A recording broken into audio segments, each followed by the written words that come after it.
Hello सांग मैंने नमस्कार चिन्नू किचन को आपण मानक स्वागत।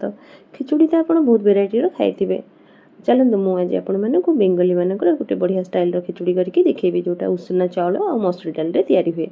खिचुड़ी कर आपण सागर किसी कथा भी हो थरे बहुत जोर खरा होता जड़े भद्रलोक रास्तार चली चलिकी जाऊे देखिले गोटे पिला खाली पादरे फुल बिक्री करुच्ची बहुत दुख लगिला। से पाखे थी गोटे चप्पल दुकान को जाइए हले चप्पल किणिक आनीदे और पिलाटी को कहले बापा एटा को पिंध। पिलाटी खुशी चप्पलटी पिंधिदेला। पिंधि सारापर भद्रलोकर हाथटी धरिकी कहला तुम्हें ईश्वर ना।